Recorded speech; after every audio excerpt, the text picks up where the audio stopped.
There are moments where everything looks fine on the outside, but your mind won't let you rest. You're thinking about everything, running scenarios, playing conversations back, trying to figure it all out before it even happens. And it's exhausting. Trust me, I've been there, where the loudest thing in your life isn't what's happening around you. It's what's going on in your head. Let's talk about it. Welcome to the Scarred Sons podcast, where we dive into scars of life and the outcomes they shape. This podcast is a space for honest conversations about my journey, the lessons learned, the struggles endured, and the growth that followed, geared towards helping other sons with scars. We'll explore topics like personal development, mental and spiritual health, and the path to becoming the best version of yourself. Let's navigate these challenges together, one story at a time. Let's dive in. The views expressed on this podcast are based on my personal experiences and insights. I am not a licensed therapist, counselor, or medical professional, and the content shared is not intended as a substitute for professional advice or guidance. Please consult a qualified professional for advice tailored to your specific needs. I am not responsible for any decisions or outcomes resulting from the use of this content. What's up to all my Scarred Sons out there? I'm your host, Ty. Before we dive in, I want you to know this is a safe space. I'm not here as someone who has it all figured out, just a man willing to speak his truth. And if you carry scars, welcome home.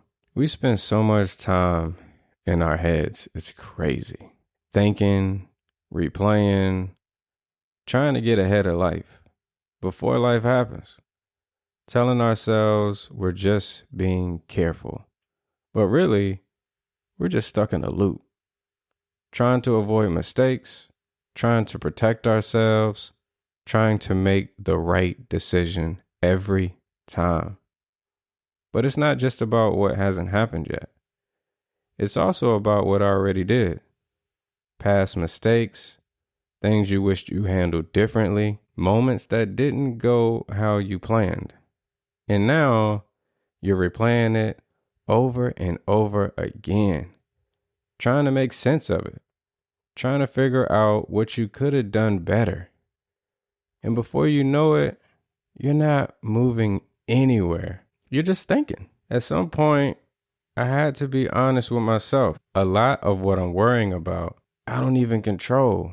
I mean, things that have happened to me, decisions other people have made, situations that fell through, relationships that no longer are intact, jobs I no longer have, businesses I gave up on, not being picked for this role, not feeling a part of the family or not feeling a part of the blood, just not feeling welcome, not feeling included, feeling secluded, feeling isolated. Not the outcome, not the timing, not how everything plays out.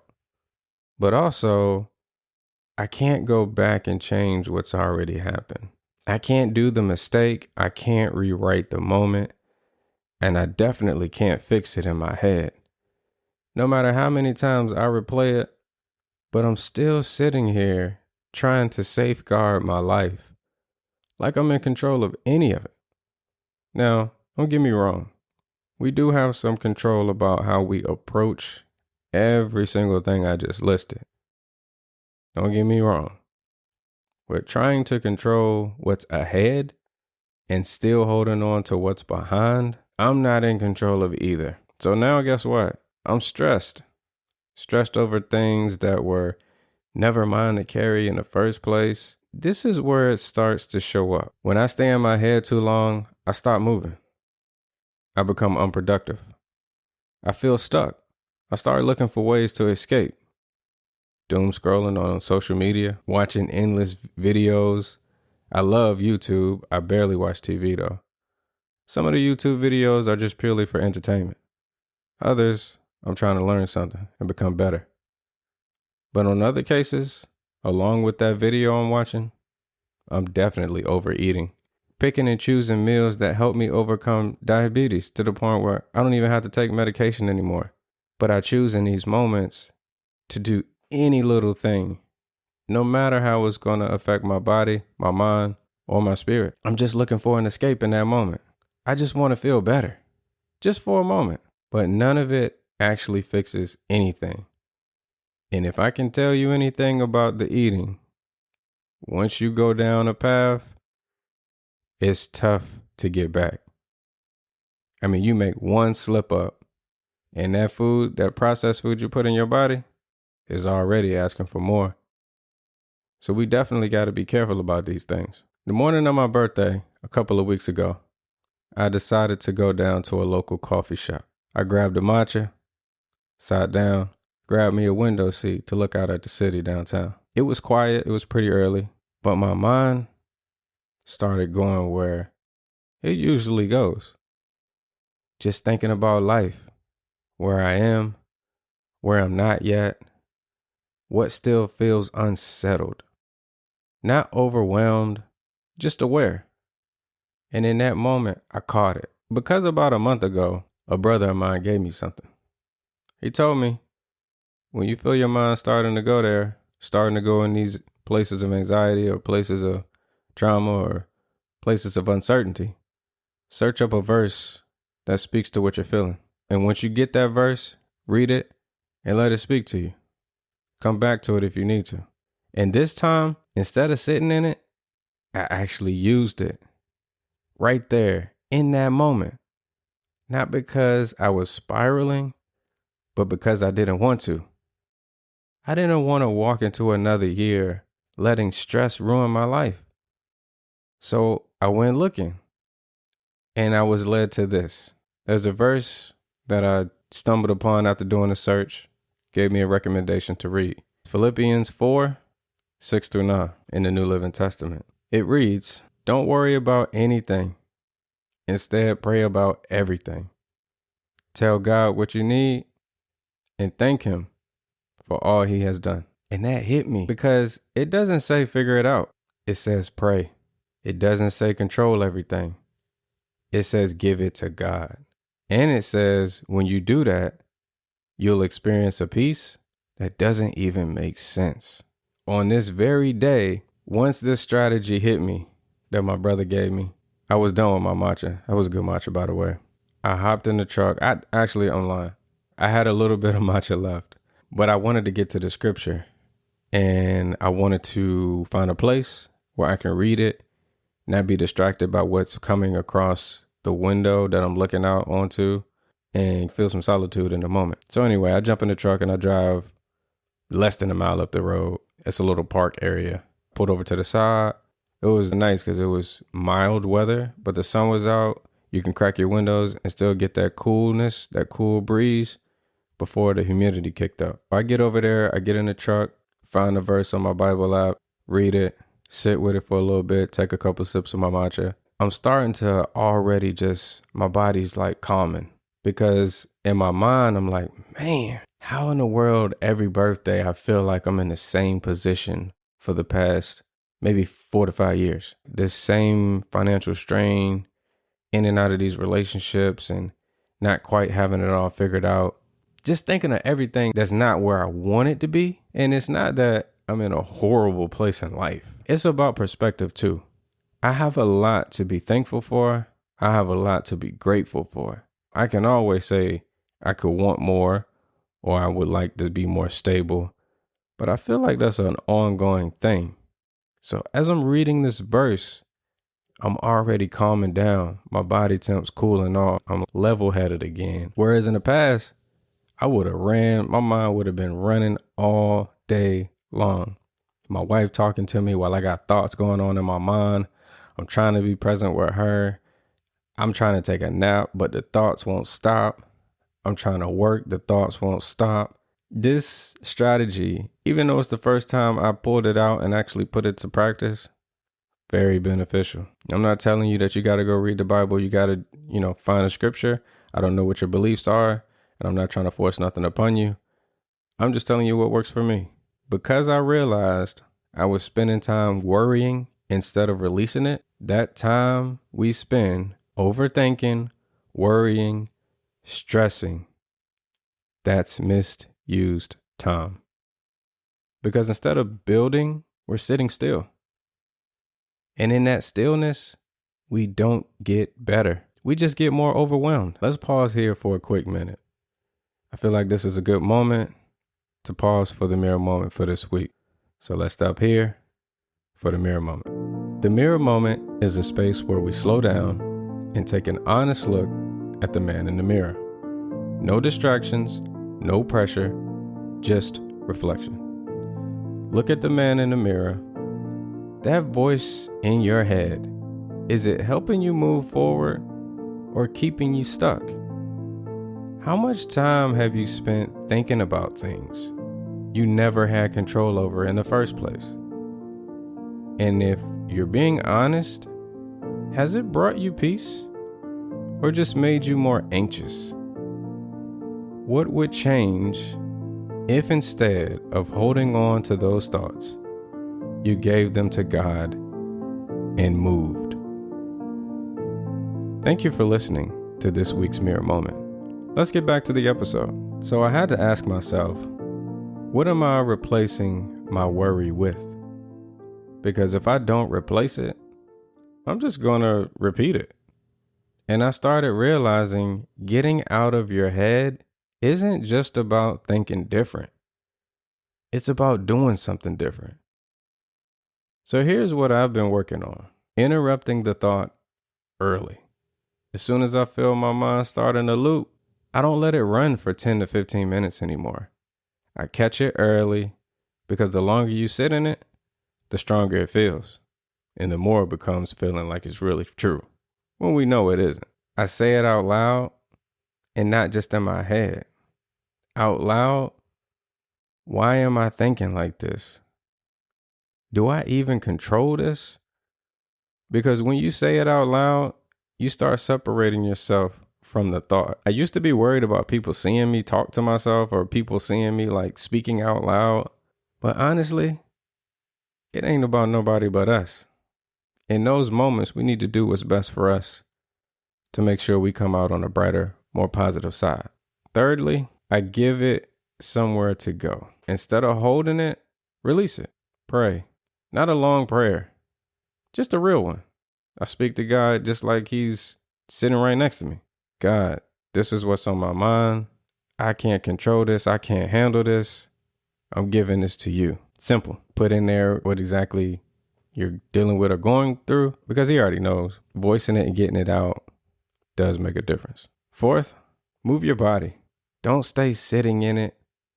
Go for a walk, ride your bike, do something physical, because your body can break cycles your mind keeps feeding. I do this quite often.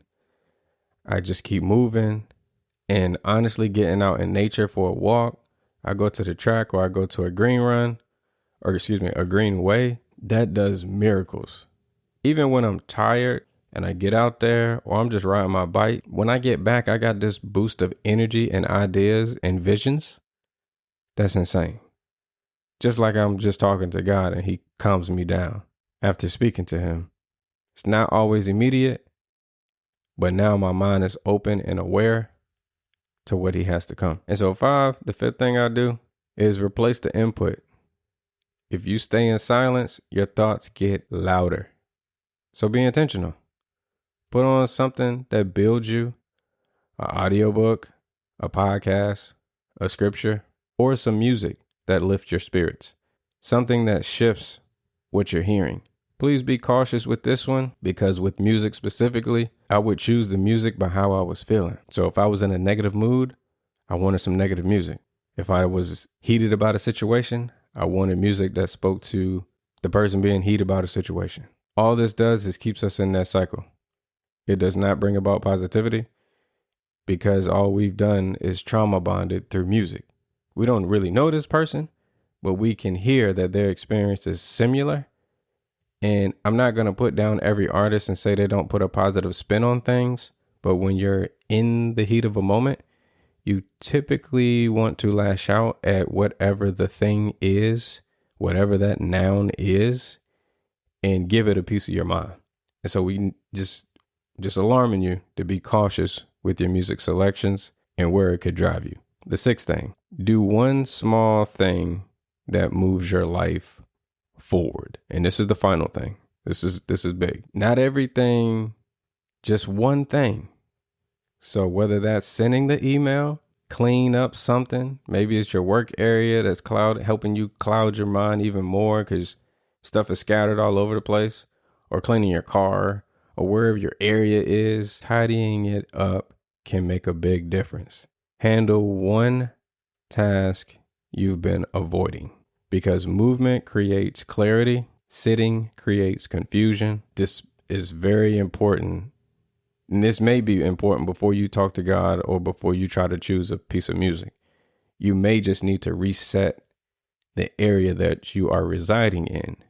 If it's dark, if it's gloomy, no light, no sun, it just keeps you in that mood. So just be cautious. I'm not saying a moody area is bad, but a disorganized area can keep the clutter visually, which sinks into your mind or transfers or travels to your mind too, and connects and be like, oh, this one's supposed to be. My mind is cluttered and my space is cluttered, and it doesn't give you any type of motivation to clear out anything. You can be strong and still battle your thoughts. You can have faith and still feel anxious sometimes. That doesn't make you weak. That makes you human. But staying there, that's a choice. And I'm learning I don't need to think more to feel better. I need to trust more. And I need to be intentional with what I do when those thoughts show up. So instead of sitting in it, I'm choosing to move, to pray, to build, and to pour into myself. Because peace isn't found in overthinking. It's found in letting go and trusting God with what I can't control. In these moments, if you're experiencing anything like this, the most simplest thing to do is to disconnect from whatever the thought is. And so through this pod, I've been trying my best to articulate ways you can do this. But no matter which way you choose, I didn't put these in a list of what to do first. They're just things that I do randomly put together. But the biggest thing to do is to disconnect from the thought. That's the first thing you want to try to do. Whatever you feel comfortable with, if you're having a negative thought right now, or if you're overthinking and just obsessing about a scenario that's going on right now, I want you to know continuing to obsess about it will do no good. It will not get you progress. It will not get you an answer out. It will not give you any direction. It will keep you there. It keeps your body in the moment. It keeps your body in that scenario, in that situation, and it offers no exit. It's a loop. It's a hamster wheel. It's a trap. So as quickly as you can, escape. You have the key to the door. In all of these scenarios up in our mind, we have the key to get out. We have the key to exit the escape room. We are given that key. God gives us that key. I'm not trying to make this spiritual. I'm just telling you what works for me. I'm not trying to get you to start doing anything different than what you do. But I do want you to remove yourself from these thoughts because they do you no good. Another thing I do that I just realized I did not mention is I reflect a lot. I reflect a lot about another scenario that may have been just as deep or may have been bothersome to me because of how I'm thinking about it. And I realize, how did I come out of this? How did I get to the other side when I had this thought before? If I had a similar situation, or if I had a worse situation, how am I still standing here and didn't get over it or didn't get through it? We overcome so much in this life. We're moving so quickly. We forget things. We forget where we started. We forget what we said. Man, if I just get this, I'm going to be good. Well, guess what? You got that. And now you're still not good. You got the money. You're still not good. You got the car. You're still not good. You got the clothes. Whatever it is that you said you wanted. You got the piece of paper. You got the diploma. You got the degree. You got the relationship. You got the marriage. You got the position, but yet we have these thoughts in our minds like we never overcame anything. Like you've been on this earth as long as you have, and you had no power to overcome a single thing. That's a lie. Come on, man. That's a lie. Go back on your scenarios. Go back on your traumas. Go back on your challenges. I'm not saying you overcame everything, but there's got to be one situation that you were able to escape, that you were able to overcome. And it may not have been all power in yourself, but if you've got out of something before, you can do it again. Whether that's all internal or whether that's spiritual or wherever you go, you can overcome it. It does zero good. And I'm sorry to keep repeating this, but I want you to understand, because I'm not only speaking to you, I'm speaking to myself too. I'm in here with you. I promise I'm here with you. Probably my number one audience member and listener of my own podcast, because I need to hear this just as much as any other scarred son in the world or any other scarred daughter needs to hear this. Take heed, man. Understand, no matter how tough this is, no matter how hard it seems, we can't stay in our head about it and get through it. It just does not work. It does not work, man. Choose something off the list I offered, whether that's taking a quick walk, whether that's even if you at work and this thing is killing you, it's racking your brain, you can't even really focus on work. Let somebody know at your job, hey, I need to take a quick 10, 15 minutes. Leave the phone, leave any device you have where someone can connect with you in the car or at home, in your office. Go to your car, sit in your car quietly. You want to turn on the air, whatever. Don't turn on the music. Hopefully you're in a place where you don't have too many distractions, too many people walking around you, but just sit there for the 10 minutes. Just sit in silence. Those are where most of my answers come from. When I actually sit down. When I think I'm moving and I think I'm solving problems and I'm just solving everybody else's problem and leaving myself last because I want to please somebody else so I can obtain something I think that's going to help my situation, versus just putting myself first, and versus just disconnecting when I need to disconnect and staying in tune with myself and my higher spiritual power and talking to God and being in alignment with his will over my life. That's when I get answers that work. I can manufacture an answer in a heartbeat. Is it going to help me overcome? I don't know. I'm not going to say that's true. But I will say, when it comes from my maker, I got to trust it. Because it's worked so many times in the past. There's no way it's not going to work. There's no way I'm not going to trust him.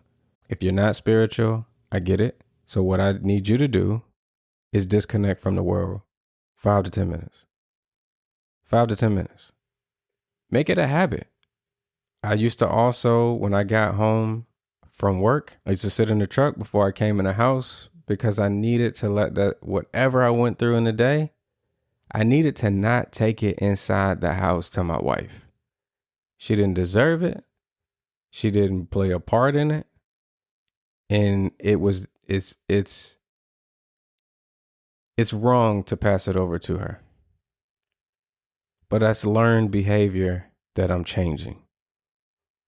That's learned behavior that's how I was taught to do it. That's another decompression state. That's another piece of time that you can disconnect and get your thoughts together so you're not taking too much of one thing into another. Allow your home to be a peaceful place, and don't bring distractions into it that don't need to be there. And if you can't do that at home, another suggestion I think is pretty good is to find a place of nature, whether it's a park, whether it's an airport, where I used to go to the airport too, where you can watch the airplanes take off and land. Just find you a place where there's not too much going on, where you can just ground yourself. Not physically, but like just sit in your car if you want to. Or if you find a spot you feel comfortable getting out, sitting, do it. leave your device in the car. Don't take your device. Don't take no speakers. Don't take no headphones. You can take headphones if you want. Don't play no music. Just sit quiet. Take a light jog. Take a walk. Whatever you want to do. The point of this is to disconnect. In the world we live in today, we are consuming a lot of content, a lot of music, a lot of just noise, news. Is so much to be consumed. We don't disconnect enough, in my opinion, to understand where we are mentally. Because we go from waking up in the morning, we checking our phone. We got to check our work phone because we got to get to work. We get to work, we got to check emails, checking the phone throughout the day. And I'm checking my social media so much now that it's detrimental. I'm checking it like someone's DMing me. And that's not even my thing. I'm checking my phone so much that it's worrisome. Honestly, it's a distraction. You're just adding, like, we could be going through so many emotions just scrolling through Instagram. You can be sad. You can be frustrated. You can be happy and stressed in less than 10 seconds. I'm going to get off because I think I'm getting long-winded and I think I'm just kind of being redundant now, but I think you get it. The biggest thing is disconnect. Whether you take nothing from what I said today, if you can disconnect from your life, just unplug 10 to 15 minutes a day to reset your mind so that you can clear out all the clutter. Just clear it all out. I'm going to leave you with that. I'll be here next Sunday, Lord willing, at 8 a.m. and we'll continue the conversation. Peace and love. Thank you for joining me on the Scarred Sons podcast. Remember, every scar tells a story, and every story has the power to inspire growth. If today's episode resonated with you, I'd love to hear your thoughts. Feel free to reach out and share your journey. Don't forget to stay up to date with the podcast by liking, commenting, and subscribing wherever you listen to podcasts. You can also follow us on Instagram at scarred.sons for more content and updates. Until next time, keep moving forward, keep healing, and remember, scars don't define you, they shape you. Stay strong, and I'll see you in the next episode. Peace.